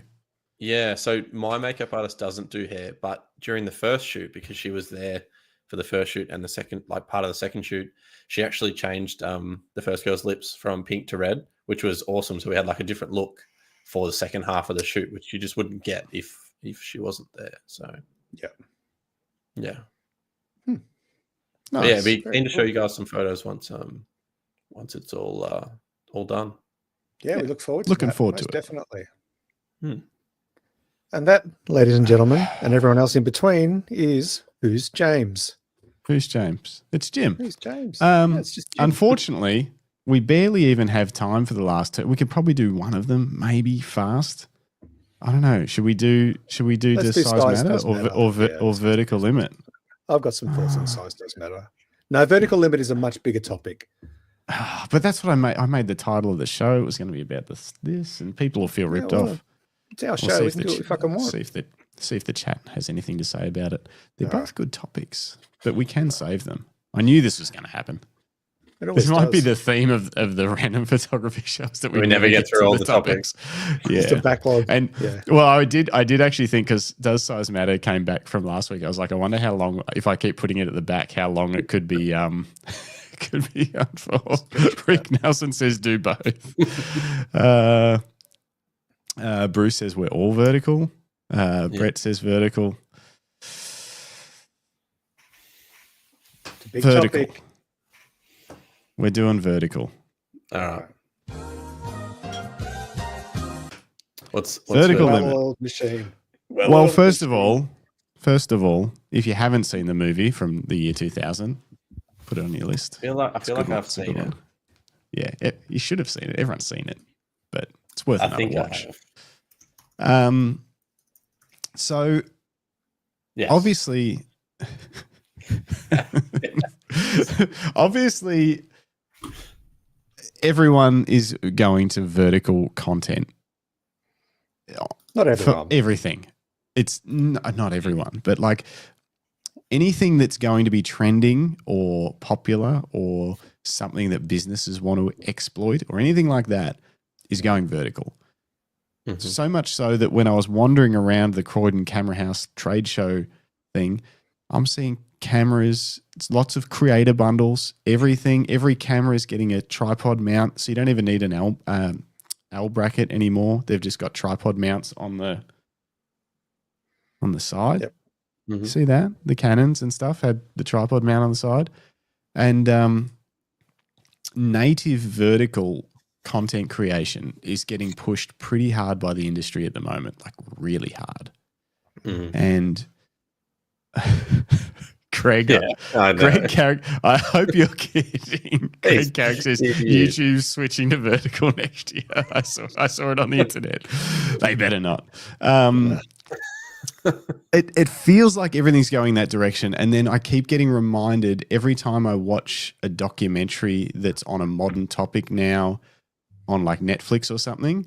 I get reminded how shit vertical content is every time you have to watch a freaking vertical video on an actual TV, and you realize how terrible that format is for storytelling, because it leaves out so much context. And it's so narrow, and unless it's essentially a person just standing there, there's not really any other benefit to vertical other than the fact that it perfectly fits this device that we've all got attached to. So where I'm at, why I'm at my vertical limit, and I can no longer consume content vertically, is because I think that at the moment, it feels like our entire world has to be vertical to fit into this phone, but I don't think we're going to be here for very long. I think in 7 years, this won't be 7 years. This won't be the device that we're primarily making content for anymore. What will it be? The goggles. They're coming. Oh, no. They're coming. No. Glasses, goggles, they're coming. And I want to know what you guys and what the chat thinks. Or are we going to be looking at these stupid vertical screens for 30 years? What do you think? Because I think they're not long for this world. Well, what were we doing 7 years ago? How were we consuming media? Very like limited vertical content. It was all people trying to squish landscape into a phone screen. Yeah, into a square. Into that kind of weird square. Yeah. I don't know. I don't know the glasses are the answer. I think that we will always have some sort of device that's pocketable, that allows us to connect. And even if that means that maybe it's, I don't know, maybe it's smartphones, smartwatches, sorry. Yep. I don't know. And you know what an appropriate aspect ratio for a wrist would be? It certainly wouldn't be vertical. Plenty of space. Horizontal. So we're going back to horizontal. When you were on your rant, Justin, I thought, here's maybe a new idea, a new business idea. And Paul said it as well. Easy mount your TV vertical. But what I was thinking, right, is you know how you've got like a TV mount, but you have a TV mount with a motor in the back that switches. The problem is it's not the size of it. It's not the size of it. A phone the size of a building still tells a shitty story because it's vertical. Yeah.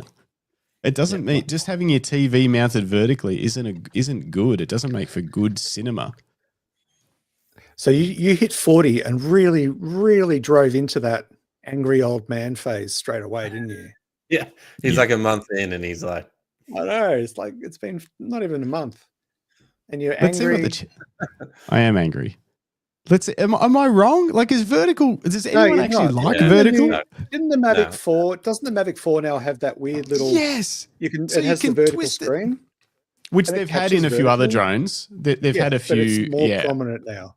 Oh, you mean as the screen on the controller? Yeah, you can actually. And when you turn the screen, the camera on the gimbal on the drone, spins 90 degrees. This so this little fella does it too. This little pocket thing.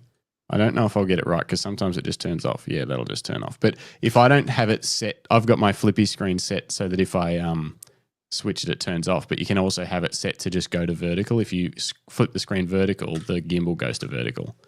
So same kind of thing. Yeah. And we've talked about recently cameras either offering the crop, the vertical crop on sensor. And even what was it? Was it the APS-C Nikons brought in those frame lines for? Yeah.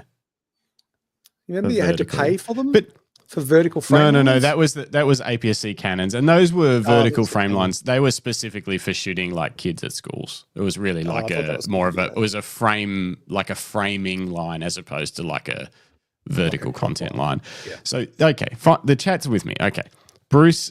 Bruce did also say he doesn't see it going away anytime soon. But this is the point I was getting at.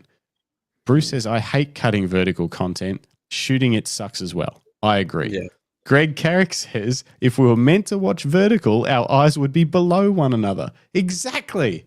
Yeah. We're horizontal people. Do you want to know? So, Justin, when I was shooting for the musician a few months ago, I shot video. So I shot photo and video. All my photos I pretty much shot would have been a horizontal, just about. Some of them would have been portrait. Yep. All the video I shot for him, I shot in portrait mode. Did you? Wait, you held your like, camera like a goose like this?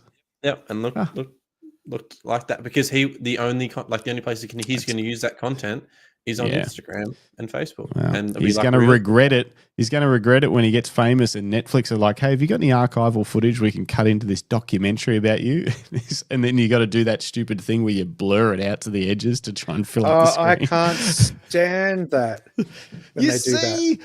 This is what's happening to the world. They make it like a really bad blur, so it's distracting you on the outer edges from what's You're like, is that the same happening shot? Is it somewhere else? Yeah, but it is. But they've kind of just stretched it and distorted it to fill in that space in the background. Oh, it's awful. So Levin is on it with me. Your sunglasses will become your phone in the future. I agree. And I actually think it is very likely that it would be tied to maybe a wristwatch or something. Maybe. But not maybe everyone wears glasses. We will in the future. Will. Not everyone used to carry around one of these. Yeah. But, and now you wouldn't leave the house without it now. No, that's right. But most of my shots that I shoot with the Boudoir, Justin, are almost all vertical. But that's because that's what they want, or because that's how you're seeing that particular shot? Mostly because if they're standing up, the human body is easier to it's longer than it is live. So exactly, it does make it a bit easier. And when it's just that, and you want to isolate that from the background and not tell a story with the background, that's one time when shooting in that aspect ratio works, and that's why. Yeah. Here, where is it? Where is it? But if they're lying down, you're shooting. Greg said, I blame portrait photographers. They ruined it for all of us. Exactly. There was a reason that we used to shoot with the camera in that aspect ratio, because it really suits some of those. But how often did we do it at a wedding? Like we probably rarely. Bride and groom next to each other? Less than 10% of the time. I reckon maybe 5% of the time we would have shot portrait. The rest was all like landscape. Yeah. So I think the risk that professional photographers may run into is that they're delivering raw files to clients. Or no, they're not. Sorry, they're delivering finished files to clients. But will clients start asking for raw files so they can crop them themselves to suit socials? Maybe. You know what I mean? I mean, do you need to though? Because they don't need raw files. They could just crop. All right. Well, whatever. Well, it's in. I just crop very minimally now, because I know they'll get cropped for various uses. So I'll shoot for my sort of intent, but I won't crop heavily after that, because I know, well, they could make it a banner, they can make it a story or whatever, all out of this one image. I'm not going to crop it down way smaller for one use case. No, you leave a bit more around it, just like a bit of fat on it. Yeah, exactly. Yeah. No, and I do a lot of that with that commercial work. Just leave a bit around it. This is what I was interested in. Yeah. Bruce says it's really common for high-end ads now to be shot open gate for vertical and horizontal crops, but both suffer in composition. Yeah, because you're trying to get both in one shot instead of optimizing for either. So what's Levin say? At least Threads now allows you to rotate the phone, tap the screen, you see the entire landscape image. Much better than Insta. Yeah, it's a shame there is no good, there's no social platform that's gone, other than YouTube, that's gone, we still are happy to prioritize horizontal content. That's why I love YouTube so much. You guys are seeing us now as 3 verticals, but we're actually horizontal. Together, we make a complete picture. And it gives us the option to do, we can do this. Yeah, we can do this. We can do whatever we want. You can mix it up. Except my camera can't do vertical, apparently. Crop off. My vertical limit is cropped when you use this mode. Yeah, you need to sort this out, stupid Nikon. Anyway, that's what I was. My prediction, and I want you guys to stick with it because this show will still be going when we are in the goggles. 7 years, yep. Will we be in the goggles too? 7 Will years. we be filming on the goggles? Yeah. No, we're not going to film in the goggles. No. I think we're going to be. Watching, viewing content much bigger scale, much wider. We've gone small. We're tiny. Things are little now, and I think these things are going to go by the same way the pocket watch. Remember pocket watches? They used to be a big thing. Everyone had one. No, you sound like a boomer. Now, no more pocket watches. These will be the old. Oh, check the pocket watch. No, put it away. That won't be a thing anymore. We'll have glasses. We'll have watches, and then one day we'll have those crazy implants, and we won't even need glasses or watches. That'll be weird. I don't know about that. And I think because of that, because of the way the goggles work, I think we're going to really get to enjoy viewing big, high-res images. Pinching and zooming won't be this. It'll be this.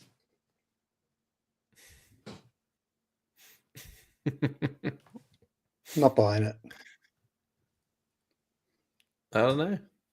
Well, there's 2 elements to it. You would never have said the pocket watch would have gone away, and then you would never almost say that the wristwatch would have gone away, but the wristwatch was replaced again by the new pocket watch, which is the phone.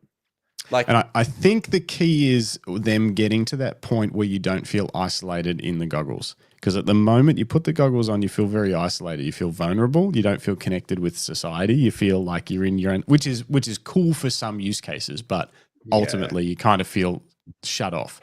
Whereas when people are completely isolated in their phone like this, no, but apparently this is, because this is the new social experience, but you still, because you can still be like, then it's fine, because you're still connected with everybody. But when you're like this, it's weird.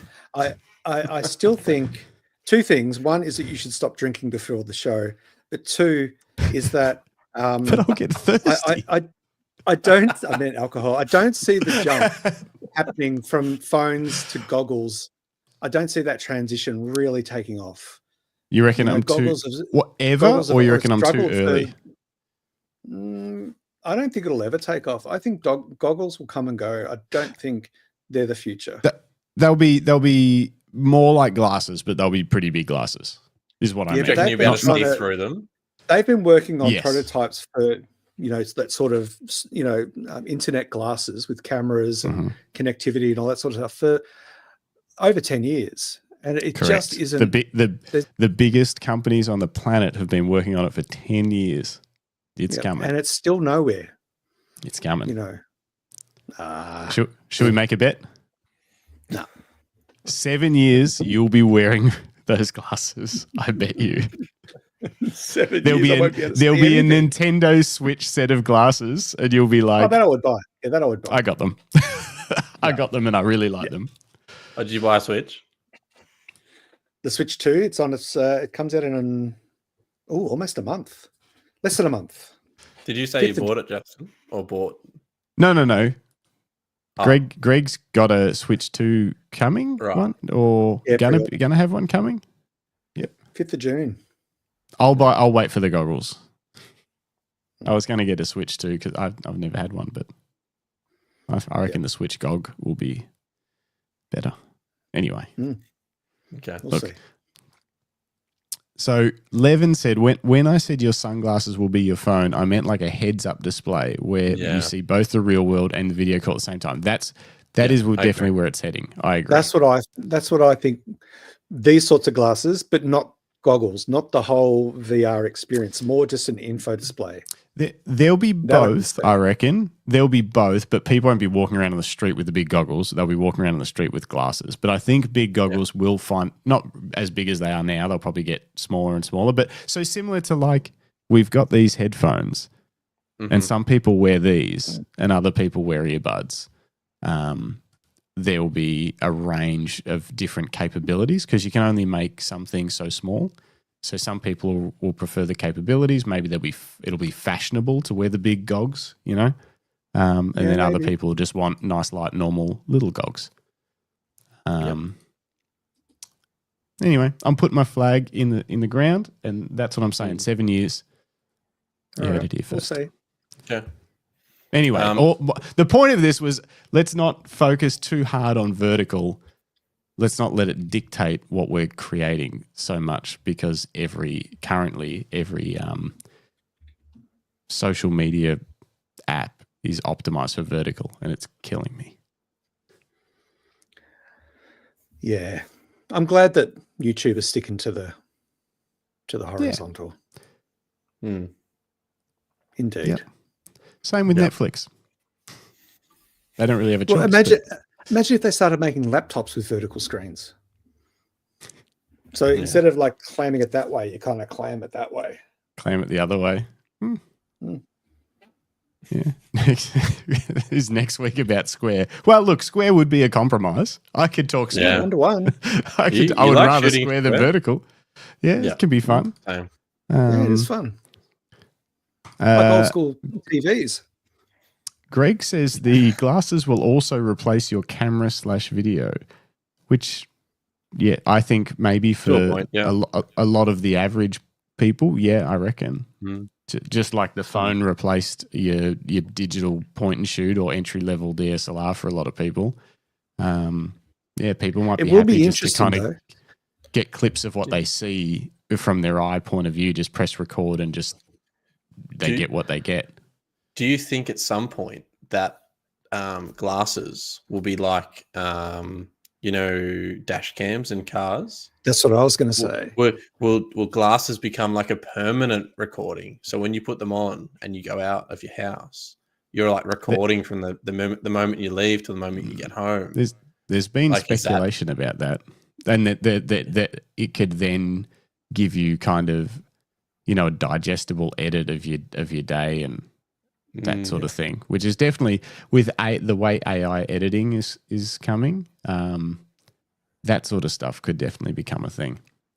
Yeah, but it also then raises questions about, at the moment we see this phenomenon when something happens, everyone whips out their phones and holds them up very obviously to record whatever the drama might be, or if there's a fight or if there's a car crash, or and people will challenge privacy.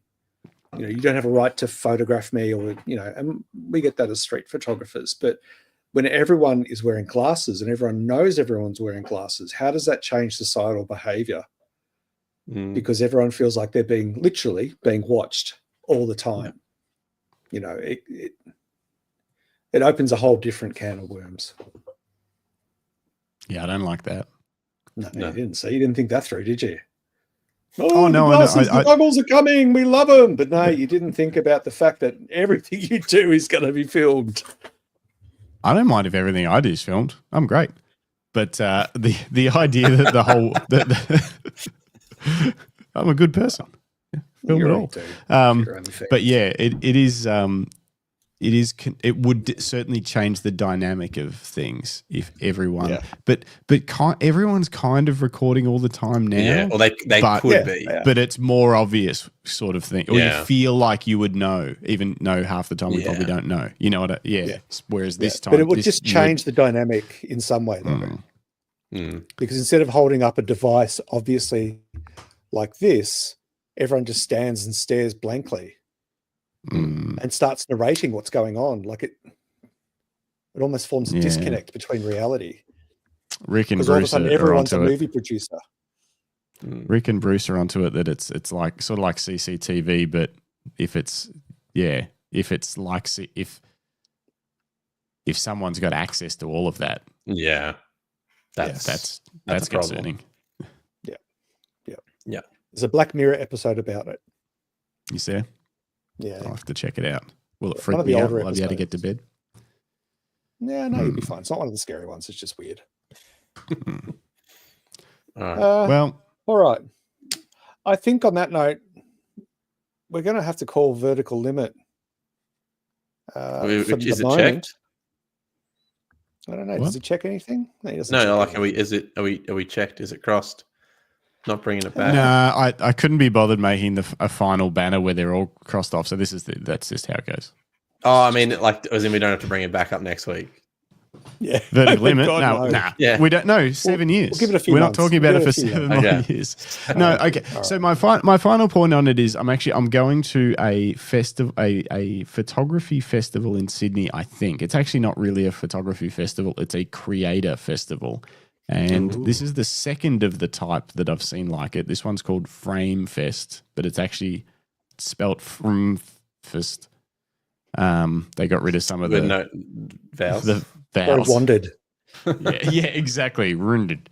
And it's happening in Sydney, I think in July sometime or whatever. And I'm going to try and get up there.